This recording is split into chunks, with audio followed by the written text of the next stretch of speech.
Well,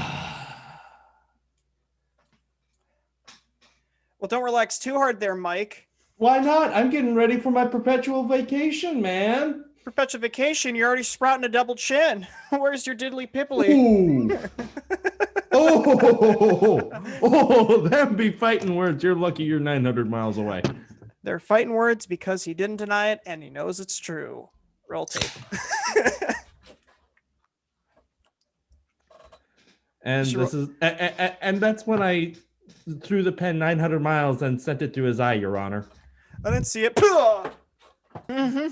Welcome, one and all, on YouTube and in podcast land. You are listening to the Tangent Kings. Roll it.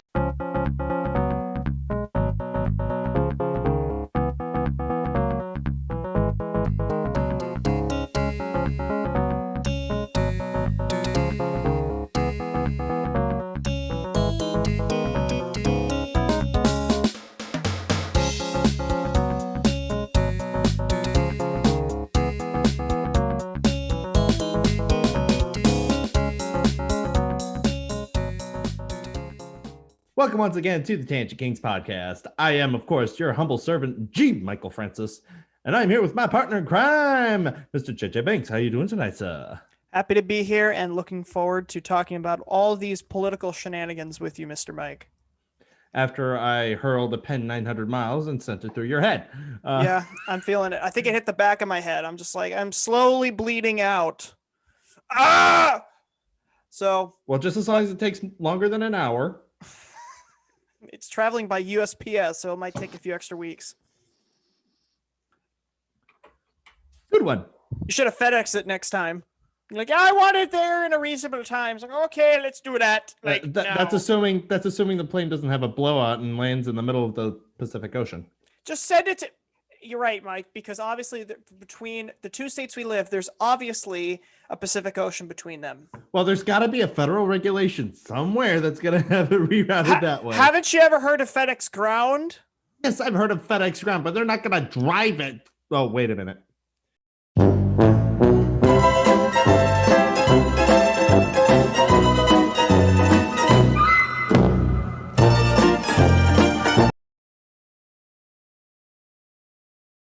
By the power vested in me, I give you the ability to screen share. Do not cut and paste me with my arm like this. Okay. All right. So just wanted to, so I'm going to scroll up here. This is about halfway in here. So I'm just going to kind of mention this very quick. It's a very long bill. I don't see anything. All right. Let's see if you can see it now. Do you see anything here? No. Let's check here. Try share. I'll hit share. There we go. All right, you see it now? Yeah, it helps if you hit share. Yes, it does. All right, so I'm going to kind of give you a very general overview of it. I'm going to read off the notes that I have, and then I'm going to touch on a couple segments that have on some other YouTubers. You've been watching Steven Crowder. He's the only one that covered it. I looked at Shapiro. I looked at Stefan Molyneux, who unfortunately doesn't even cover politics anymore, so I couldn't get his analysis. Usually his analysis is the best because it's so thorough. He doesn't cover politics, so there's nothing there. I needed somebody to cover this and talk about it because all the mainstream outlets are like, this is literally the best thing ever, and we are saving our democracy with it. You'd see here lines like, this is our Constitution has been weakened, and our democracy has been weakened and in disrepair, and we need to repair it. And the idea is that this bill supposedly will in fact do that, when it will absolutely, what a surprise, have the opposite effect. So this is HR 1. And sorry, I didn't mean to interrupt your train of thought. It just sort of hit me. Folks, I have just seen the light. I now get it. I now get what is and what is not a fraudulent election. You ready for this? I think so. When he, she, or Z has a D next to their name, it is the most secure election ever. No cheating whatsoever. You're delusional if you believe it was stolen. Hallelujah! Hallelujah! I'm not done yet. Hallelujah! I'm not done. Hallelujah! I'm not done. He seen the light. If it has if it has an R next to its name, it was absolutely stolen by a foreign power, probably Russia, even though a Republican president would not be a good thing for Russia. And there's no contesting it. It's Right. just, it was stolen. When we do those edits, Mike, could you set it up where it's just playing the soundbite instead of me actually singing it? Just soundbite over my voice, and then anyway, request. I can't do this because this is all on one channel. Okay. So anyway, or just cut it, put that anyway. Okay. So all right. Anyway, so this is HR 1. This is a House Resolution 1. This was attempted to be passed about 2 or 3 years ago in a previous form. So they're trying to repackage it and push it through as fast as they possibly can. And here's the reason why.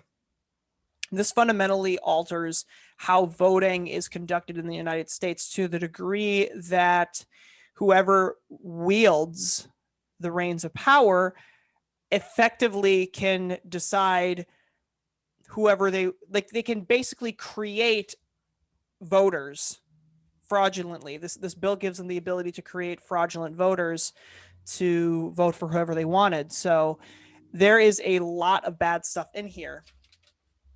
Generally speaking, you've got in this segment down here, you have online so I'm not gonna cover the entirety of the bill. I'm just gonna cover some highlights of things that stood out to me. So one of them is in part 1 here, which is promoting internet registration. Oh, this is something I missed in the last one. Yeah. So one of the things, so I'm going to click this and hopefully that should take me to the segment. If not, I'll just scroll down to it. It's a lot here. So one of the things with internet, just hit control F and then the section and number, and it should bring it up. Okay, let's try that. Okay, so we're going to scroll up here and we're going to do control F on part 1. So 3, control F. Okay. Enter. Oh, there we go. Yeah. Like section internet. Okay. All right, so let's check this out. So, generally speaking, what this bill would effectively do, it requires all states to make it available for voters to register online for voter registration, which if you think, oh, well, that sounds fantastic. That means more people are able to vote. They don't need to leave their homes if there's a spike of coronavirus. Okay. Here's the problem with that. There's no way to verify those people who are registering, because not only does this bill allow you to register the day of the election online, the only thing that requires any kind of verification isn't an ID. It's not a state ID. It's not a certain witness proving that they're there. The only thing requiring is a signature.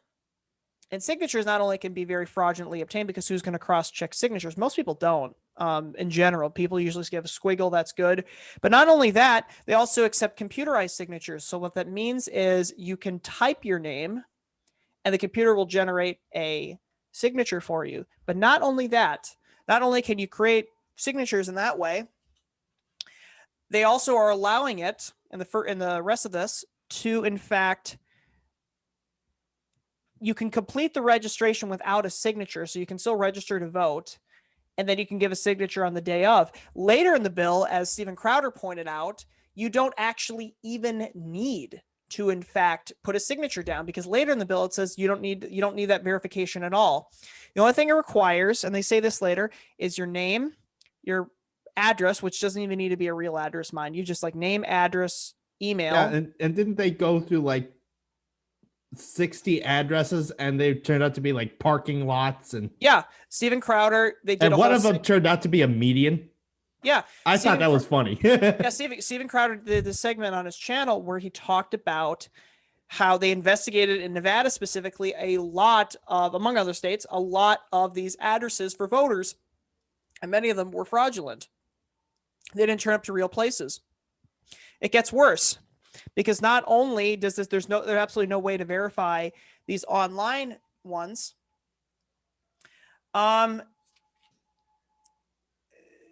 There's also what's called in their words, a automated, how did they put it? Basically it's a 24-hour hotline where it's manned by a computer, right? Yeah, It's one of it's those for voter registration and all other inquiries, please press 1. right. You can get registered over that, which you have not been able to previously do. And the way this bill is set up is that it requires all the states to abide by that. And later on, this automated system, you're not only are you able to register that way, the second thing is, so basically what they're doing is basically making, and literally anybody can register almost at any point. But not only can they do that, there's no way to verify it, but it gets even worse because everyone in the United States is automatically registered into this database system of voters. So I'm going to scroll down a little bit. I'm going to find this point because it's a huge bill. It's difficult to find. Okay, automatic voter registration here, part 2. And I think I did cover this part in the Yeah. last. So what this means is what it goes over is that everyone in the United States that has a name and an address is basically registered for this. Basically, you're registered unless you opt out of it, right? So it's like the draft. You get a card in the mail saying you're registered automatically for the draft. And like I would have liked to have registered on my own. But the fact that it's automated is like, yep, you're registered for the draft. And so we can call you up whenever we want. They go on to say that explanation that voter registration is voluntary, but if you do not decline it, unless you're registered automatic, they'll do it for you. In the bill, they state it is the responsibility of the federal government and states to make sure all their citizens are registered. That's what the bill states. That's not the case, but that's what the bill says. That's what the bill says. And so what the rest of it says is that unless you decline registration, you will be automatically signed up for it. You know what this kind of, whoopsie. This kind of reminded me of, you remember the first Fievel movie? Yes. What was, American Tail, yeah. Yeah, you know what? Yeah, that's what it was, American Tail. You remember the scene where there was that one mouse kid's funeral or wake, and there's this politician named Honest John. Yeah, he's going up to his poor lad as he's writing his name down in a book and making a note to register him to vote. This kind of made me think of it. This is basically Honest John for the 21st century. Isn't that funny? And it's nothing new either. So everybody gets registered to vote. Why is that a problem? Well, the problem is that if as a politician, you're trying to flood the country, for example, if your aim is to flood the country with not only are you making up voters, right? You're also trying to flood the country with a lot of undocumented immigrants or illegal immigrants that have not come to the country legally, that are in the system. They're taking welfare checks, or in this case, they're allowed to vote in U.S. elections without basically going through customs or doing anything that would constitute entering the country legally. Like there's this giant list of people who want to enter the country legally, which we would be happy to accept, but so many people are coming in illegally that you're not even able to get to that list. I think it's up to what, 6,000 a day. Well, yeah, the immigration situation's out of control, but Stephen Molyneux pointed this out and put it very succinctly that if the Democrats are in a position where they can just effectively flood every state and every critical county for voting with an enormous amount of illegal immigrants, which they can now, if this bill passes, legally allow them to vote, they can, why in any case, why would a Republican ever win, right? If illegals consistently vote Democrat every single time, it doesn't matter what the will of the people is. It doesn't matter what the population demographics are. Immigrants come in, they can decide the fate of who runs the country. So there's that. Which actually brings up another point in my mind. I'm sorry, I keep interrupting your train of thought. I'm playing you tonight.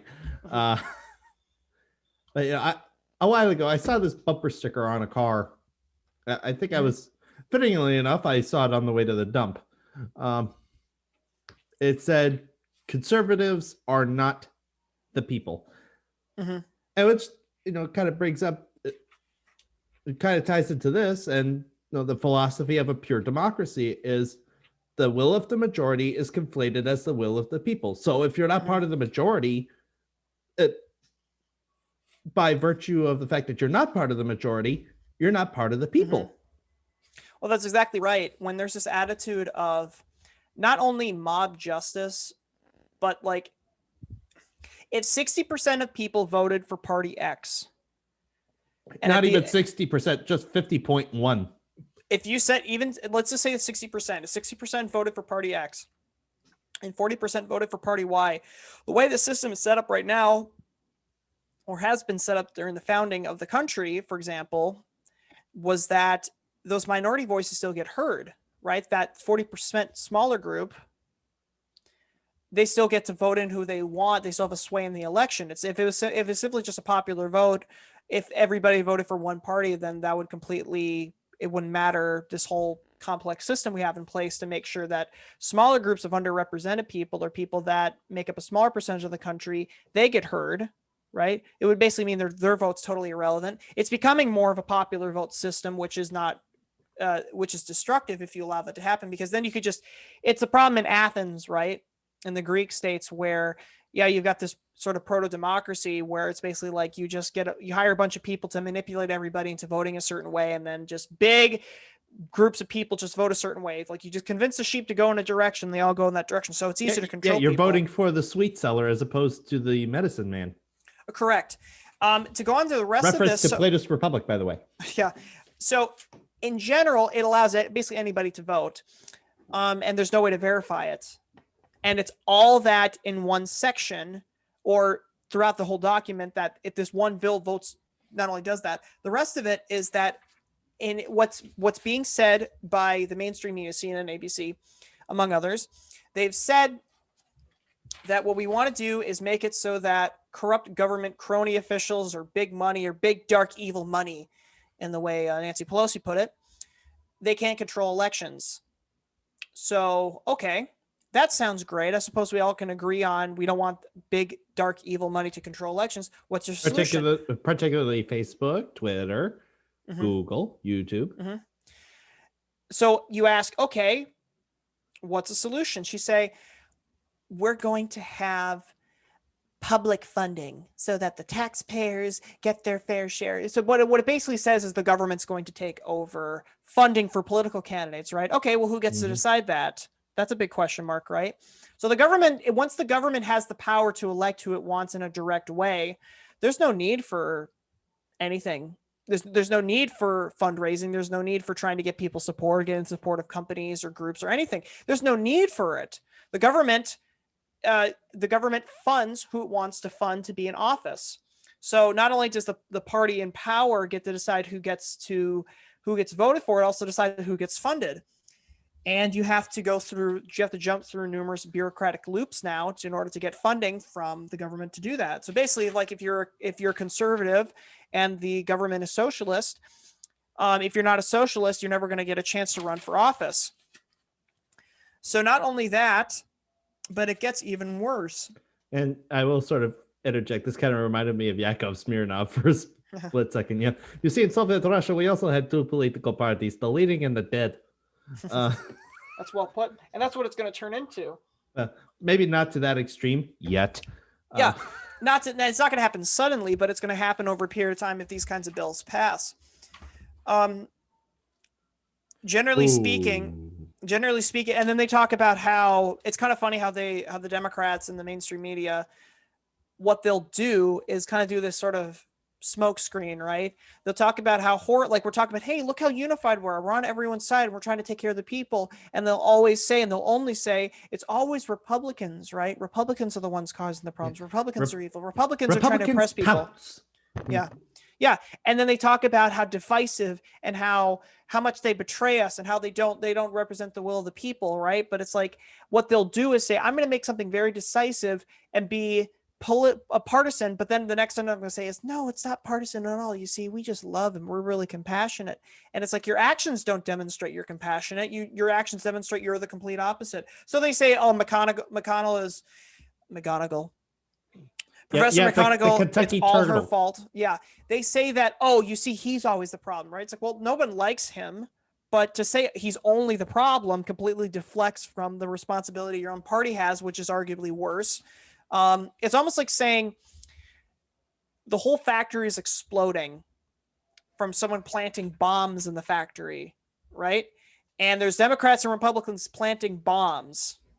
But then you say, oh, you see, it's all the Republicans. They're the ones doing it. We're on your side. We're trying to find out who did it. And it's like, sir, you have a bomb you have a bomb trigger in your hand. Oh, see, it was given to me by the Republicans. I brought it here as evidence. It's all their fault. It's like, okay, so what you're trying to pretend to do is say that you're on our side. We're all in this together, and then 5 seconds later, you are super divisive. Like, yeah. 5 seconds later, only a Neanderthal would think this way at this point.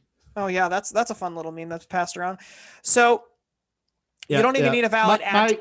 My advice to you, Joe. Hillary already tried that. It didn't work. Yeah.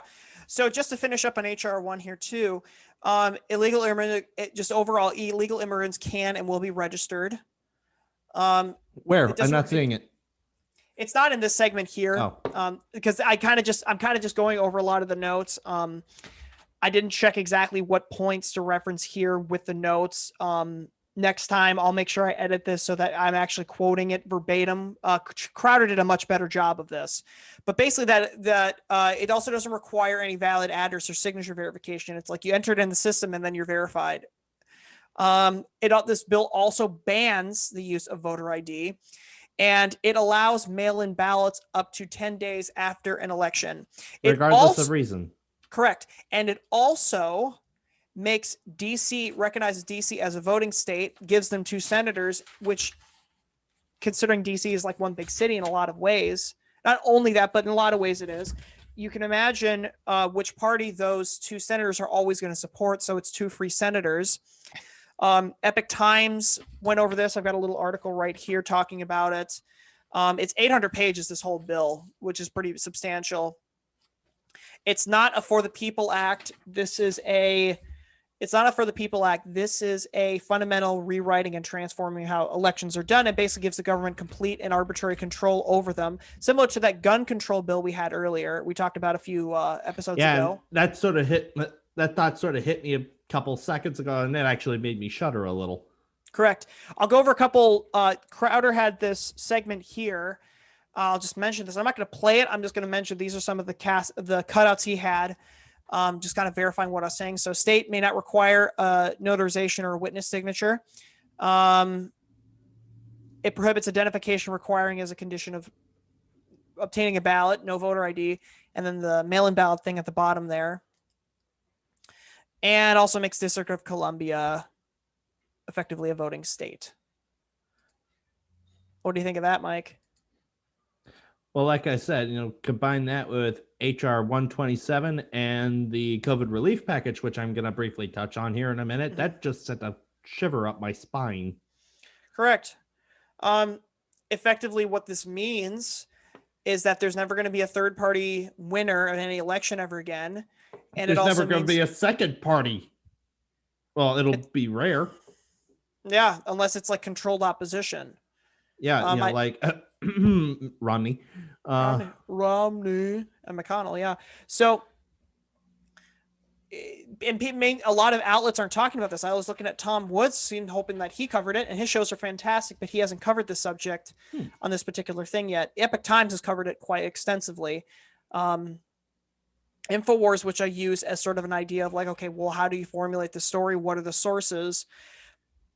I use it as a Wikipedia jumping off point of like, okay, if this is true, let's go verify this. Let's go check in it. They didn't even cover this either, or yet to. So it's passed in the House. I'm not sure if they have enough votes to cover it in the Senate yet. Oh, I thought I saw something where it did pass in the Senate. No, I'm thinking of something else. Yeah, I know I text you and I said initially that it passed in a certain body, and I was like, nope, it's just the House right now, so they're sending it over. But needless to say, for a bill that's claiming to protect and defend our democracy, what it's really saying is that you're just installing a self-voting, self-governing state that doesn't care what you say. I mean, effectively means the electoral college doesn't matter. Yep. Because you can just we already know with Dominion voting machines that you can create and print your own custom ballots. So you can just print all the votes you need, which is what they did in the 2020 election, which we have a lot more evidence still emerging for. Not that we're saying that it affected the outline or the outcome of the election. Mm-hmm. We're just saying that there were some ballots that were sus. Yeah, blue be kind of sus here. Maybe I could hold up a sign that says change the outcome of the election. Do you want our can't channel censor it taken because- down? Because this is how you get our channel taken down. Crowder covered a bunch of legal bouts. He's also got a half Asian lawyer to kind of cover his butt. Which we don't have. We don't. We're kind of on our shooting from the hip here. I don't really care if it gets taken off YouTube because we've got alternate media platforms. And a lot of people listen on Spotify anyways, but we'll cut this little piece out. But anyway, yeah. So needless to say, it's not good. It's really bad. Yeah. Not good at all. Not good. Yeah. COVID relief package. What did we find out about that, Mike? Well, there is some good news. The $15 minimum wage hike was removed from that bill. Mm-hmm. Why is that a good thing, Mike? Well, I mean, we talked about this in the last episode of how much damage a $15 minimum wage would do. So a little refresh victory. my memory. Watch last episode is all I'm going to say right now. Okay. Because my mind is fried and I'm just going off of my show notes. Okay. Anyway, so that's the good news. The $15 minimum wage hike struck from the bill. Mm-hmm.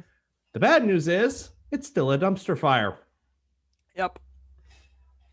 One of the big things about it, I didn't read obviously the whole bill because it's like 550 pages. Mm-hmm. But a lot of it is, bailouts to states who royally blew their COVID handling. Mm-hmm. And of course, there's got to be another stimulus check with it. Mm-hmm. Oh yeah, by the way, there's also sending bailouts to like unions, teachers unions. You catch my drift. Because what the bailouts effectively do is we're giving you money to stay afloat. Vote for us. Yeah. Well, the funny thing, the whole bill to you kind of seem to you, Mike, is just a great big government spending bill. Like it's not directed at individual citizens, it's directed at government bodies and organizations. There's one part where it said $65 million would be given to, I think, the Department of Agriculture for certain development of environmental preservation. But I was like, that seems really vague, and that seems like it's vague enough where you could spend it on anything you wanted. Mm-hmm. It seems like a giant spending bill on a bunch of things that weren't related to coronavirus. Yeah, and that's just the warm up. Mm-hmm. There's going to be another round of stimulus checks, as I've said before. Mm-hmm. So buy your game stonks.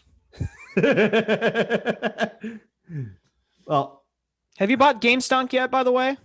No, I'm currently staying out of the stock market. I made money.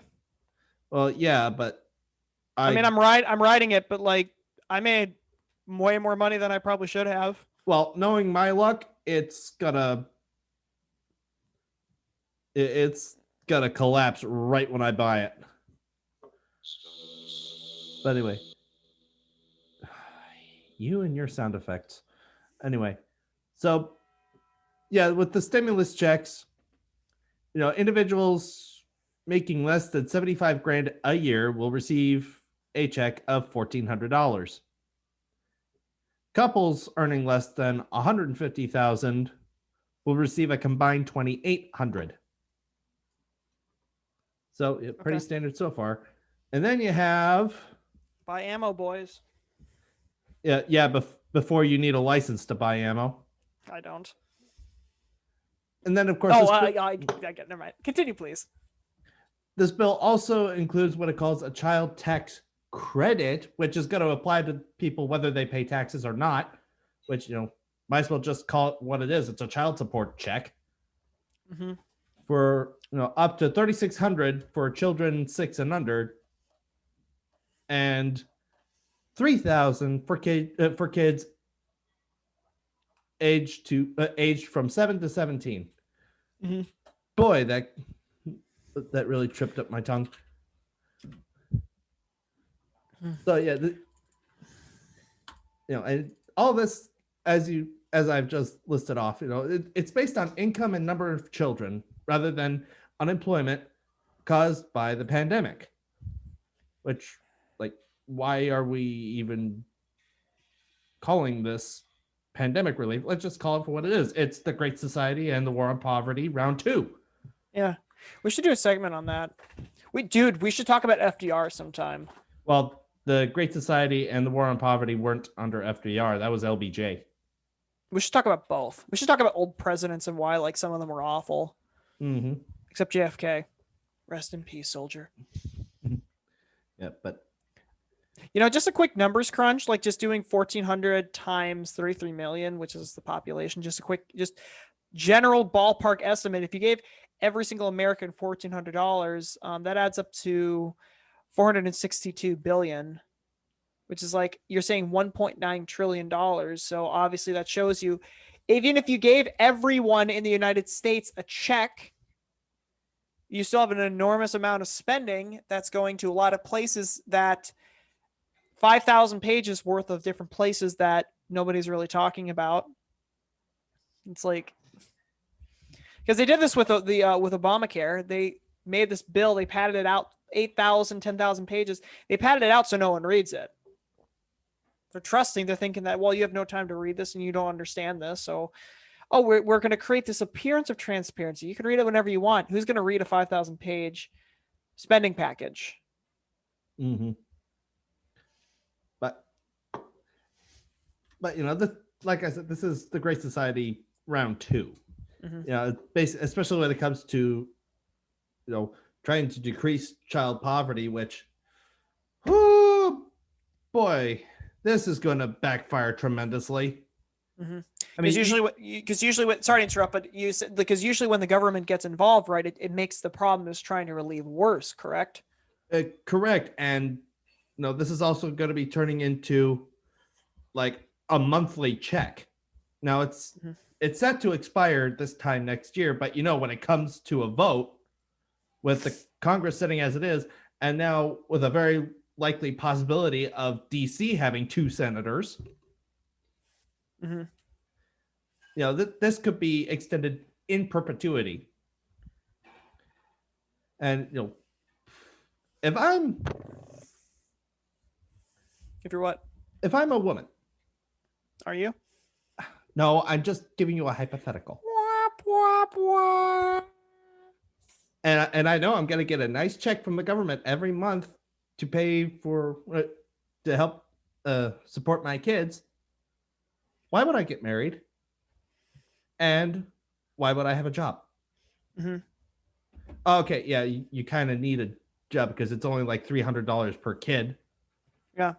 Well, the hard thing with being a single woman, just for example, is that or being a single parent in general, right? Is that in order to make enough money, you have to be working a full-time job.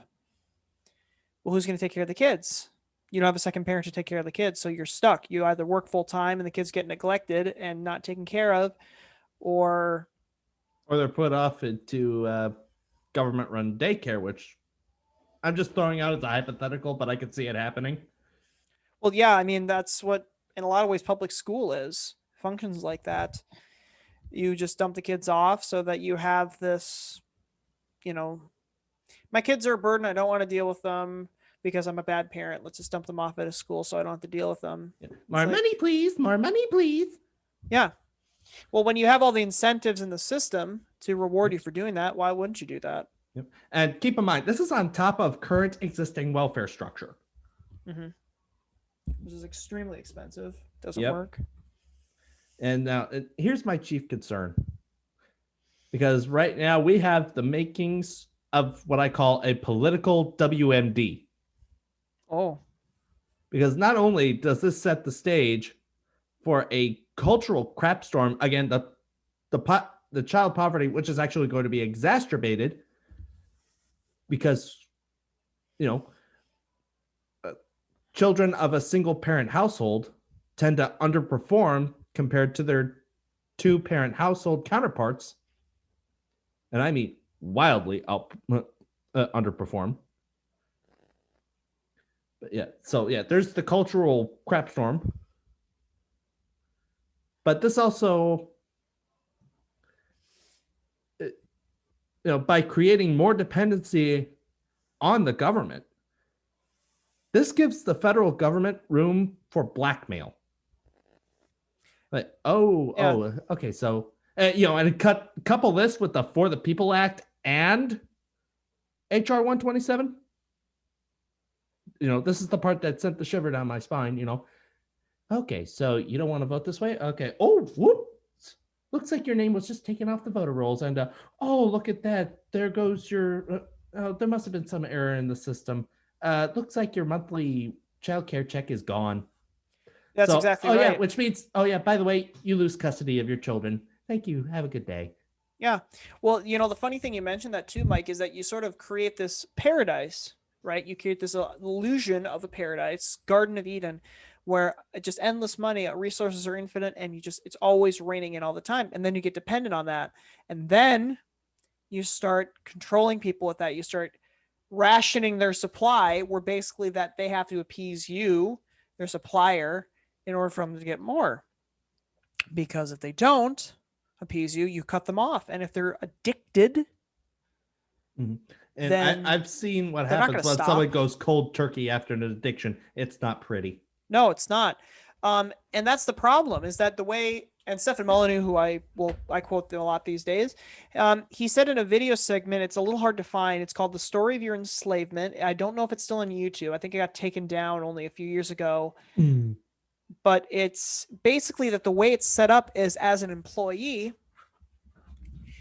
the system is set up where you get a job, or you basically, you grow up, you go through the education system that tells you the best way to get ahead is to work really, really, really hard, be an employee for 40, 50 years, settle down, get married, have kids, have a house, stay put, effectively, and then raise the kids to do the same thing. And that's the ideal, right? Well, the problem is that not only in your income bracket, employees and self-employed people play the brunt of taxes in the United States, which is the way the legal system, the way the tax system is set up, is that employees pay the brunt of taxes. Effectively, what the population becomes, and this is the point Stefan Molyneux pointed out, is you're a tax farm. It's like serfdom. You live on a tax farm province to finance the government, or finance that portion of the government that makes up a whole. Especially if you're one of the Neanderthals.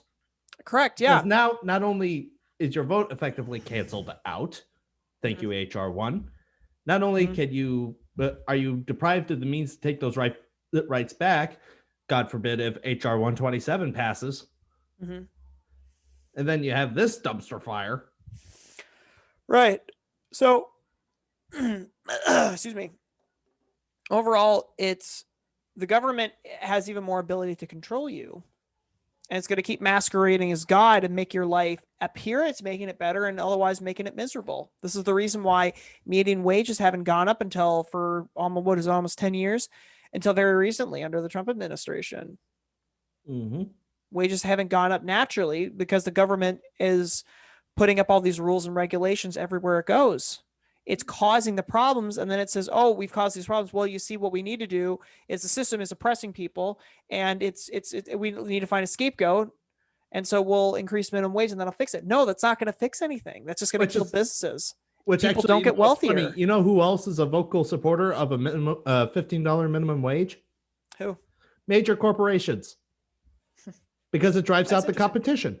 Right, because they can afford to take. They can afford to take the brunt, but small businesses can't.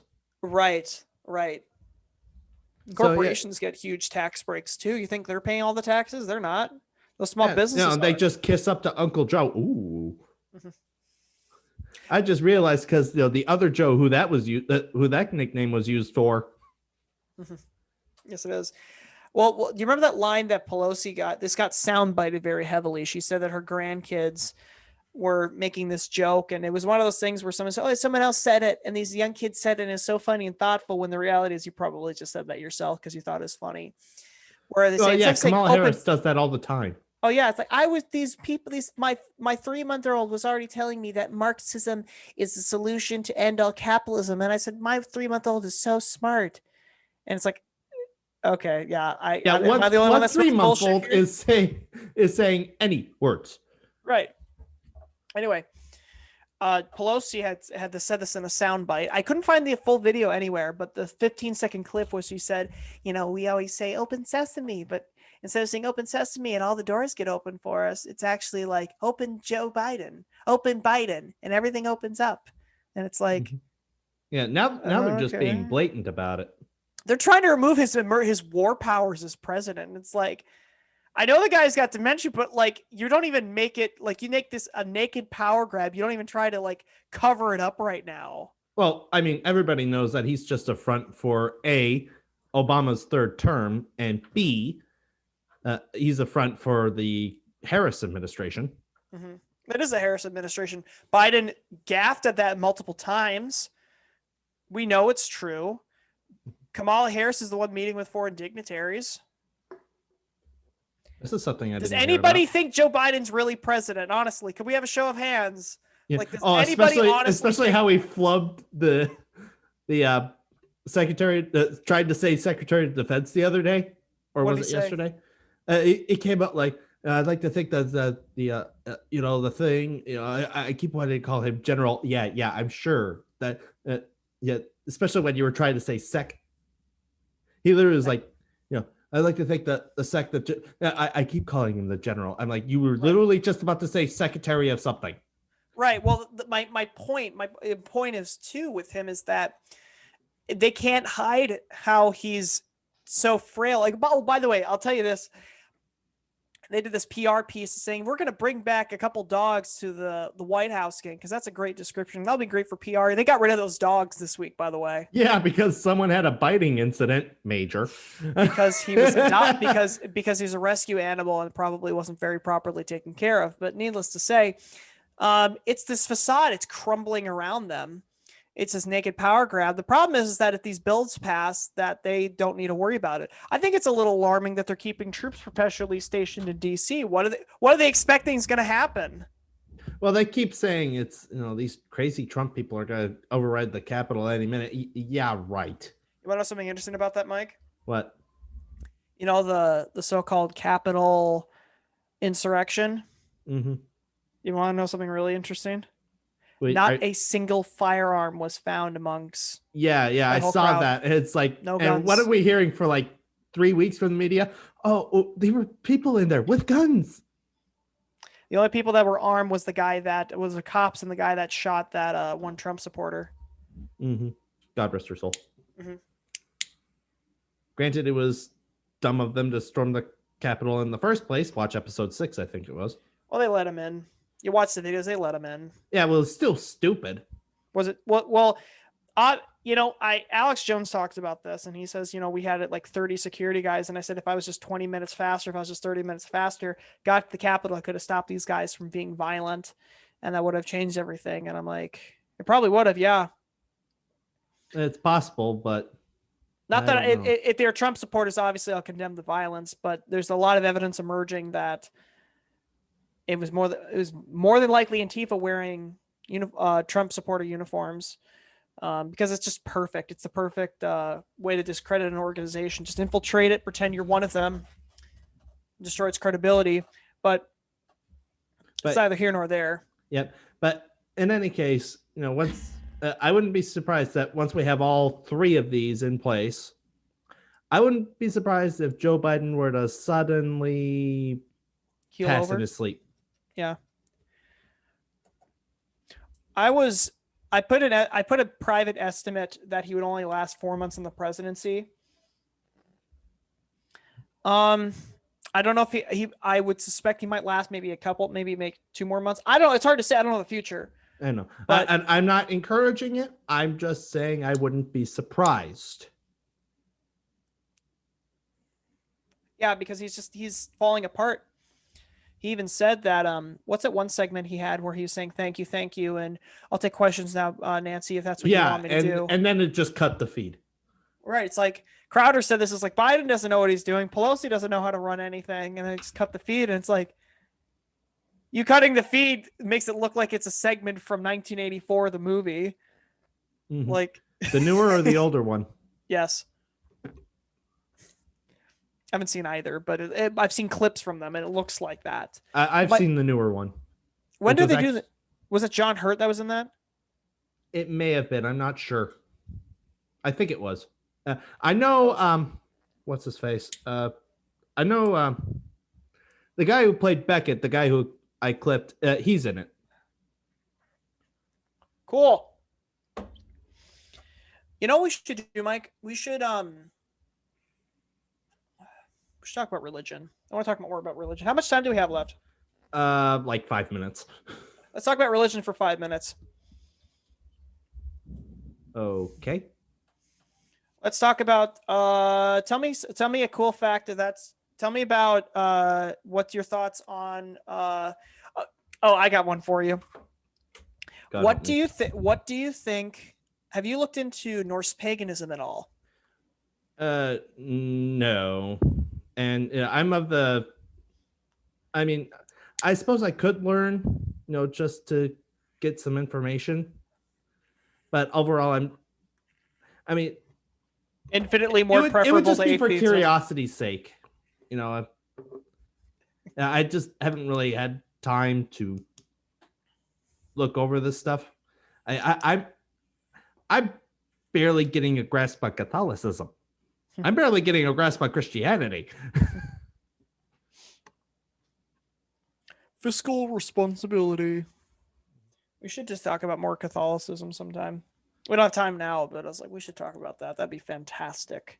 I don't think if we ran all the podcasts in our lifetime, it still would not be enough time because there are a lot of mysteries I could dig into. Yeah. We could also talk about why Islam is a fundamentally fractured, awful religion in every conceivable way. And right now, my lawyers are going.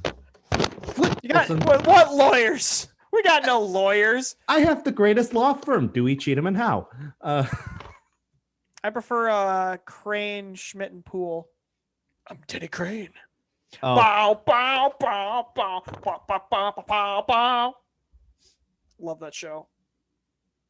If Alan Shore wasn't such a insufferable liberal Democrat piece of stuff, I'd watch it more often. Speaking of which, what did you think about Meghan Markle? Have you heard about the Oprah interview? I didn't. I heard it, and I'm obviously being facetious, guys. Facetious, yeah. I know. That's one word I almost always mispronounce. I'm like, Anyway, no. Everybody was talking about it, and I'm like, I don't give a crap. Like, if I watch a segment of it, fine. But it's almost like all the media is talking about it. I'm like, I don't care. I don't have energy to give to something new, a new subject. And honestly, I couldn't give a rat's ass about Markle and her husband. What they're basically saying, the British monarchy is bad because bad. Well, they said the royal family is bad, and my brothers are trapped, which is why I left the royal family. That would be Harry, by the way. Didn't the Queen? Didn't this Meghan chick? Isn't she like an insufferable like? And yeah, isn't she like an insufferable? Yeah. Harry needs to have better taste in women. And didn't she effectively piss off the Queen like last year and basically I think it was 2 years ago. Yeah, she insulted them so badly where she's like, you don't need to be part of the royal family because if you're Yeah, she put her royal foot down and she said you're no longer out. Can you call yourselves his and her royal highness. You are effectively no longer members of the royal family. Now get out. Yeah.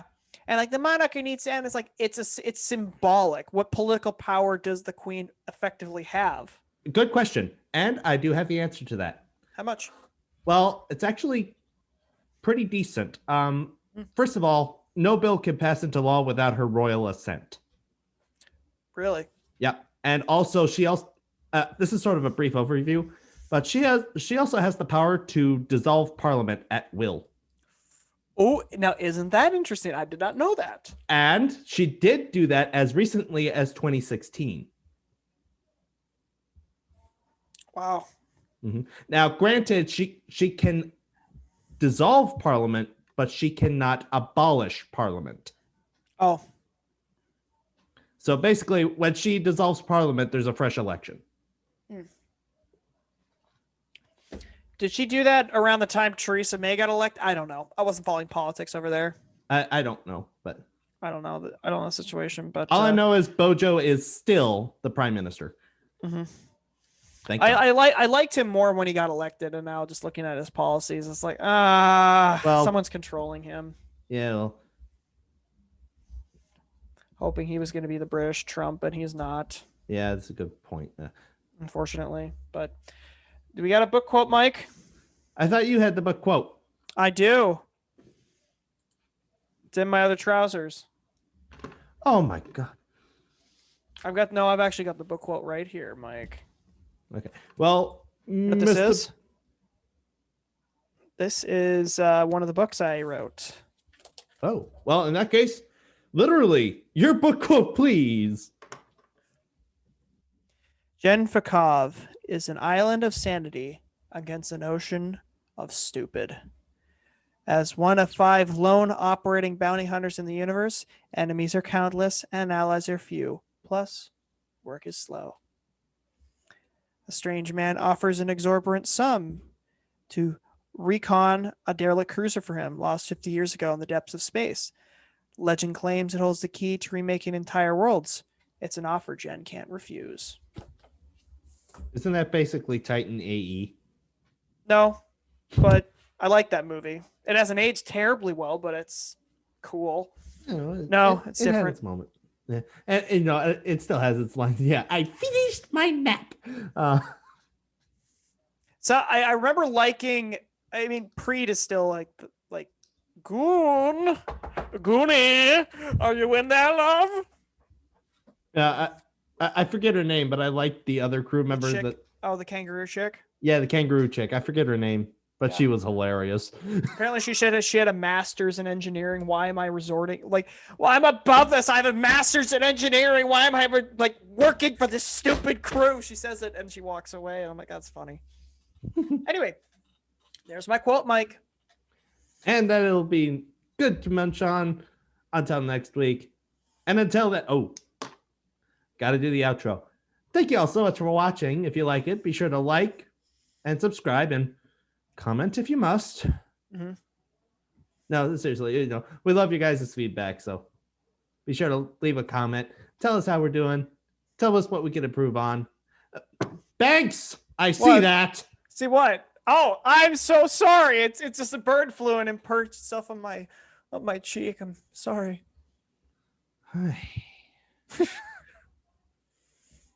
Caw-caw! What was that? Oh, it's one of Odin's it was birds. you, the blue falcon. But like I said, thank you all so much for watching. Be sure to like, comment, subscribe, and without further ado, goodbye, everybody. Have a good night. Punch at Bonum! So, if you like our podcast, check us out on Parler. Also, like us on Facebook, check us out on Rumble, and also check us out on our podcast platforms of Anchor, Spotify, and what's the last one? Google Podcast. God bless.